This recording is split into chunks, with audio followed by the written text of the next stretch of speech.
Hey guys, Ken Smith Fishing. I'm going to take y'all through a conversation, actually a number of conversations that I've had, but one specifically that I've really found fascinating.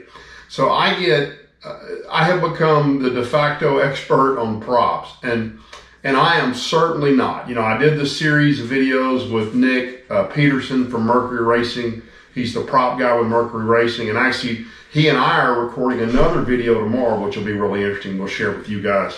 But I get emails all the time from guys saying, here's what I'm running. Matter of fact, I've got one right now from a guy from Saudi Arabia and a guy from Indonesia I'm helping. And they say, here's what I'm running, here's what I'm getting out of the boat, how to improve it. And I'm glad to do that. And by the way, if you're going to do that, I need to know not just what motor and what prop you're running, we need to know what RPMs you're running. So that's kind of the first part of that puzzle. But the one I'm going to talk to you about today is from a guy named Zach. And I didn't ask Zach permission to use his last name, so we'll just say Zach. Zach has a 2020 Z20 Nitro, and he's running a 250 Pro XS 4-stroke, a Mercury. And he had run a 23 and a 24 pitch prop. He was the second owner of this boat. And he said tournament loaded, he was only getting about 60 miles an hour out of the boat. And he's got a buddy that has the same boat that's running 70 miles an hour. And he said, you know, kind of like we all do, well, I got a buddy, but when your buddy blows by you in a tournament, which this guy did the other day, he goes, I don't know if he was running 70, but he was running by me. So he had tried the 23 and the 24 pitch. Both were turning in the high fives, low sixes. And what he had discovered was his boat was fastest when the motor was way down low. And so we started talking through some stuff. And the first thing that occurred to me was what had occurred with my first 4-stroke. And I know at least 2 other instances where it has occurred with the 4-stroke. And in my instance, it was because I got a motor directly from the factory and never let the dealer set it up. So, which was, 100% my fault. So what I discovered with my motor was when they put it on the meter, which takes them just a minute, I was getting 84, if I remember, like 84.8% of throttle versus 100% of throttle. They tweaked it. If I remember right, please don't hold me to this, I think it was the idle screw was not in the right position and it was fooling the motor into thinking it was running more RPMs than it was. Whatever it was, they fixed it. I literally went from a 64 mile an hour bass cat to a 76 mile an hour bass cat with one really quick visit to my dealer. So I told him, I said, that's my first guess. Check that. There's no sense in doing a bunch of other stuff till we do that. So he said, okay, great. He texted me back about a day or 2 later and he goes, nope, I'm getting 100% of throttle. I said, okay. He said, he said, the only difference between my boat and my buddy's boat is I'm running lithium batteries and he's not. And my Hamby's peeled off the boat. And I said, well, that Hamby's really couldn't be the issue because the Hamby's, they usually go down about halfway down the hull. So that even if they peeled off, that adhesive is going to be way out of the water when you're running down the lake. And he said, well, let me send you a picture. He sent me a picture, and it was this picture right here. And I'm like, okay, so that's a problem right there. And the problem is twofold. Number one is drag, right? It's just not as smooth as the bottom of the boat should be. So it's creating drag running down the lake. But I think in this case, maybe just as important was it's sending dirty water to the prop. Now, I've gotten several guys ask me, what do you mean by dirty water? So what a prop wants to do is turn just water. Any bubbles you're putting across the surface of that prop, think of it this way. And actually, let's step back for just a second. I've also gotten a number of questions saying, I've tried my plugs in, I've tried my plugs out on the vent holes on their props to make them perform better. That has zero to do with performance, okay? The only thing that those holes do is at low RPM, when you first gas it, either if you have all the plugs in, it shoots all the exhaust through the hub, okay? And that's the way you want to do it if you possibly can, because you get the cleanest bite and you can get on the pad the fastest. But if you're turning too big a wheel, if you're turning too big a prop, and your motor won't generate enough RPMs on the low end to put it on the pad, the way you can help the motor is you start pulling those vent plugs out. You can pull one out, you can pull two out, you can pull three out. Some motors have as many, I've seen as many as 6. If you go back with Phil, when he was trying to run that Lynx really fast, I think he was trying to turn a 26 prop. Maybe it was even one of his eras. He had a prop done with 6 holes in the tube, so he could get a lot more cav to get RPMs to get that boat on the pad, because he was turning such a big wheel to go fast, he was suffering on the hole shot. So sorry, I digressed there for a second. But the idea behind the vent holes is, and by the way, there's even some of them that you don't pull completely out, it just is a smaller vent hole. But as you start removing those caps, you're now allowing the exhaust to vent over the surface of the prop. And what does that do? It creates slippage, right? You're not just turning water, you're turning water and bubbles. You're turning dirty water. That's what we mean by that. And that allows that prop to spin up, then it gets bite. As soon as that prop is to speed, I'm assuming it's the pressure going around the prop forces that exhaust back through the middle of that hub and comes out the back of the hub. That's why those vent holes have nothing to do with performance at speed. It's only at low end. So that's level set. So he sent me that picture, and I said, you're throwing dirty water on that prop. So all that turbulence coming out from the bottom of that hull is going, you see it's right on the keel. It's going right to that prop. So instead of just spinning water, he's spinning water and bubbles, which is giving him, I suspect, and I think I'm correct in this, really high prop slip, okay? And remember, so Mercury Racing has a great prop slip calculator. You need to know the ratio on your lower unit. You need to know your prop size. You need to know your RPMs, prop size being pitch, and you need to know the speed you're going, and it'll tell you what your prop slip is. And super fast boats can get the prop slip down under 5, quite a bit under 5, and not so fast boats, it's higher than that. Please don't go crazy on that. I know enough about that. I'm not going to go real deep into the weeds on that. But so I told him, I said, I think that's going to be one of your problems. But I said, I think there's going to be another problem too.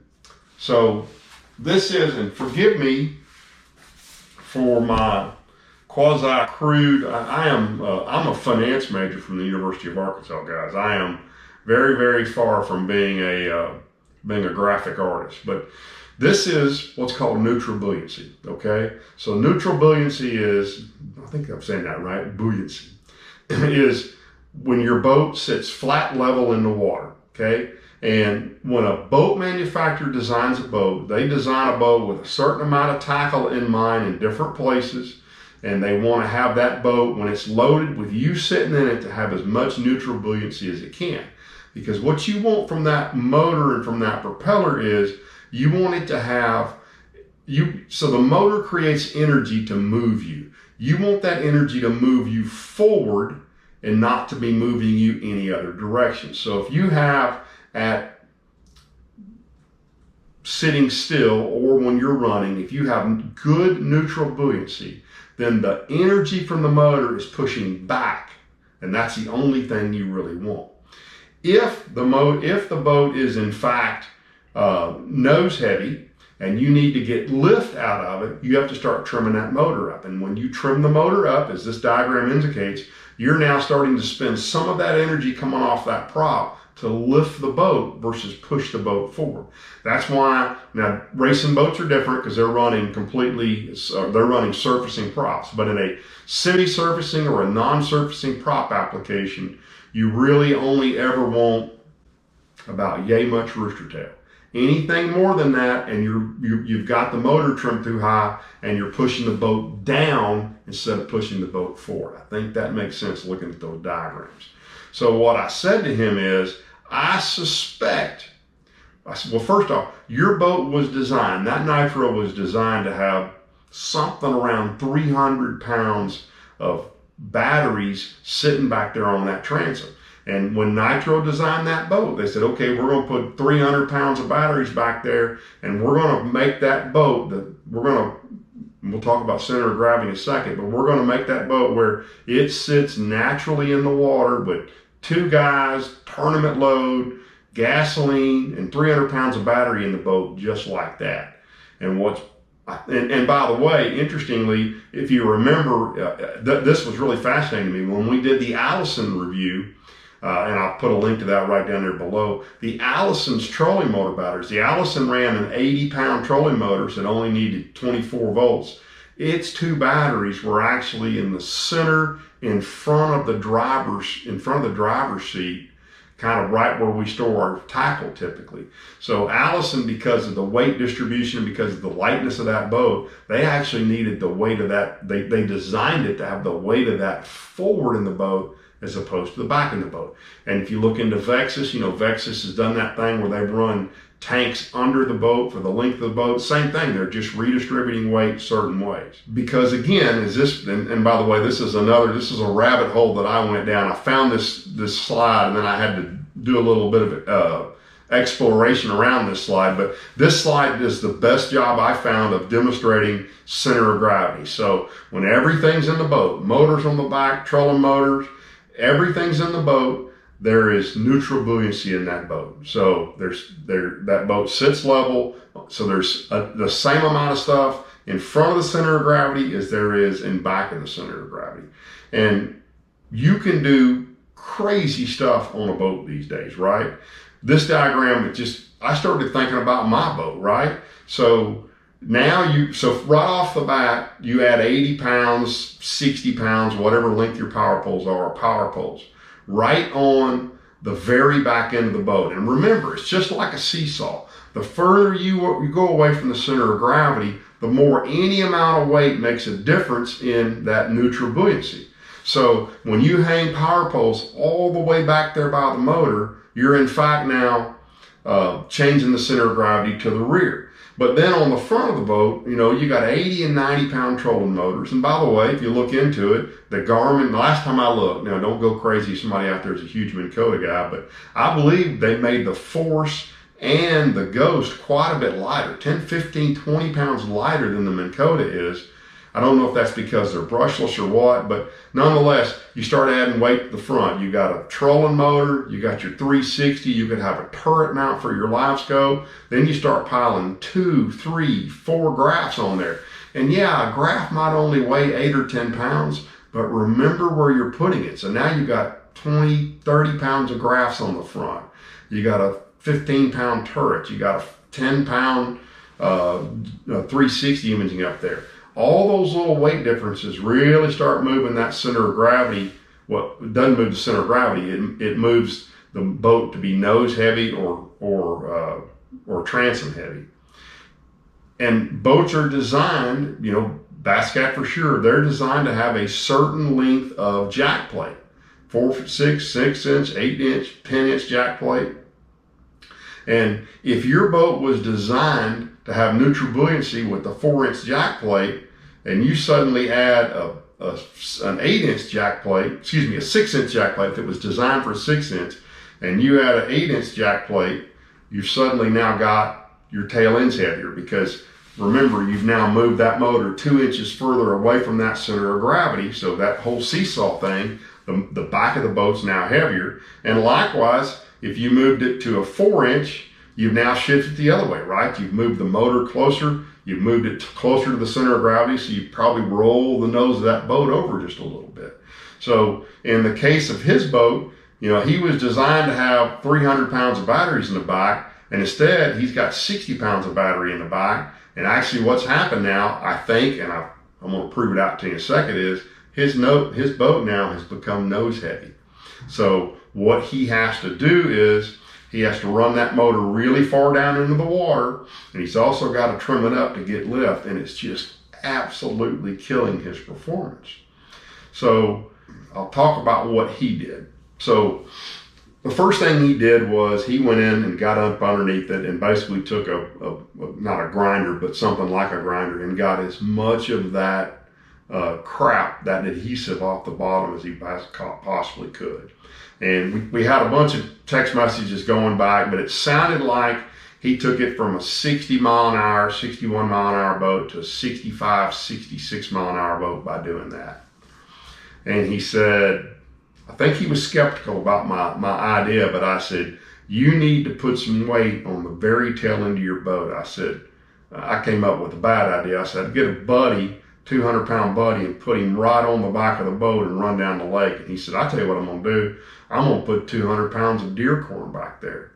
So he put 200 pounds of deer corn right on the tail end of his back deck, and his boat's running 69 plus now. He added 200 pounds of weight to his boat, and he's running over 69 miles an hour. So cleaning up that adhesive made a difference, and redistributing that weight made a big difference. Now, 2-3 miles an hour is not a big difference. We have all, if you're watching this video, you've spent money on a prop, $400, $500, $600 to try to go 1 or 2 mile an hour faster. So what are your options if you have this problem, if you've got a boat that's nose heavy or tail heavy? Well, the most obvious answer is just redistribute what you're carrying around, right? Move your tackle around. You know, I now carry in my boat, and I've done this actually, I did this in my Ranger too. I used to carry, I don't know what the Plano box is, but the Plano box about yay big, full of sinkers. And it would have, gosh, it would have 20 1-ounce Carolina rig sinkers and probably 20 3/4 ounce Carolina rig sinkers. And I kept them all in my front box in my day box. And I realized how foolish that was, number one, because it was hard to get out. So now, if you guys have noticed, I carry a little bitty sinker box. And I've got 2 or 3 of every size, and I don't have any of the big stuff up there. And then I've got that old big box behind the driver's seat, actually in this case behind the passenger seat in my boat, so that it distributes the weight a little bit better in my boat, because I'm always thinking about that. I've got a console and I fish by myself a lot, so I try to put most of my tackle storage on the port rear side of the boat. But I now have just redistributed probably 6 pounds of just lead and tungsten in my boat to the back of the boat off the front of the boat. I'm trying to shift that center of gravity, or shift that weight to the back of the boat, so that I get more lift out of the front end of my boat. And the other fix is, which is obviously a more expensive fix, but you could start moving, you could change jack plates. You could go from a 6 to a 4, from a 4 to a 6, 6 to 8, 8 to 6. You can do whatever you want to do. I use Bob's jack plates. I get a lot of questions about that. This is the jack plate I use. I use the jack plate where everything is inside the jack plate. The lifting mechanism, everything is inside the jack plate. And I prefer this jack plate because I like the round dial. It was difficult for me at speed, now I wear glasses, to see a digital scale to see where my jack plate was. I can look at that clock face. It's just a round face that's got a little red dot that moves around it. And I know when I'm running down the lake, it needs to be about 9:30, because that's 2 on my boat. And that's where my boat likes it to run. So it's real easy for me to glance down and not be trying to read what a number is. So I run a Bob's, and that's the reason I run a Bob's, because of the gauge. It's so much easier for me to read. And you know, as a close, I just wanted to share with you guys, a lot of guys love the Champion, and not many people realize what kind of happened to the original Champions. The original narrow Champions that were such great riding boats, they were pretty much all designed with the max of a 225 motor on the back, the old Optimax. And they were all designed back when we ran 24-volt trolling motors. So when we went to 36-volt trolling motors, and we started hanging big, heavy 4-strokes, and we started hanging power poles on the backs of these boats, you can see from this picture, you look at any Champion on the water today, and it rides in the water nose up, even when somebody's fishing in it. And when you started adding that weight, they got worse and worse. And Champion was one of the boat companies that probably struggled the most. That's why they widened the back of that. Part of the reason why they widened the back of that boat was to displace more water in the back, to try to get that nose back down. And I'll tell you, I know guys love Champions. Champions, to my knowledge, is the only boat that probably a 15-year-old Champion now costs more than what it did when it was new, which is amazing. And there's a reason for it, right? It's a great riding boat.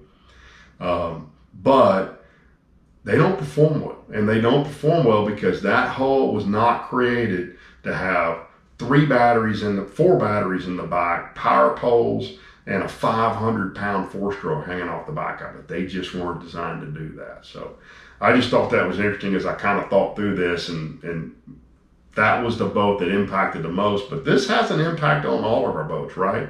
You got to figure out where your boat wants that weight. And for the vast majority of us, getting weight off the front deck to the back of the boat is going to give better performance.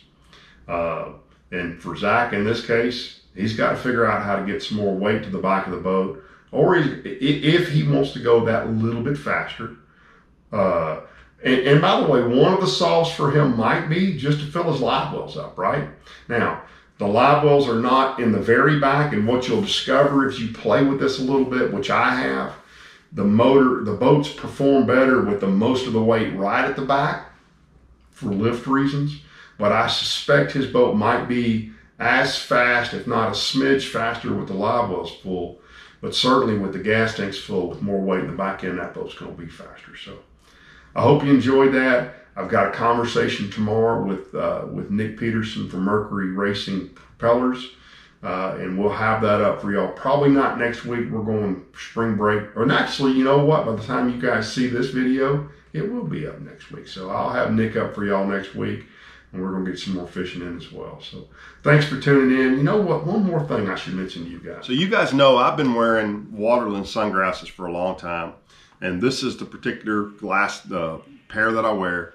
But they've just come out, with a brand new pair, and we did not think these were going to come out in time for nest fishing this year.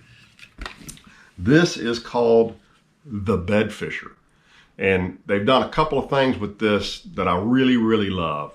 The first thing they did was they've opened up across the nose piece to give you all the light you can get from the front when you're trying to see down in the water. But they've given you complete blockage across the side so that, you know, I used to always nest fish in glacier glasses, which basically had, if you ever saw those, they had leather coverings around the sides of the glasses. Same thing. If you remember, well, there used to be a guy here in Texas that was still is a great sight fisherman. He doesn't term fish anymore. He fished in the old Bill Dance sunglasses that had that plastic side on them. But the other thing they did is they set up the nose piece also where it blocks sunlight coming in around your nose. And I love these glasses. I've only gotten to where I'm driving the truck so far. I've not gotten to go nest fishing. I'm hoping that's going to happen in the next week or two. But these are awesome. They're $150, if you will, at Waterland. If you use Ken15, you can get 15% off that, which I think puts them a little under $130. So I wanted to mention that. Link down below if you want to go check those out. And thanks for tuning in, and we'll have videos up again next week. Thanks, guys.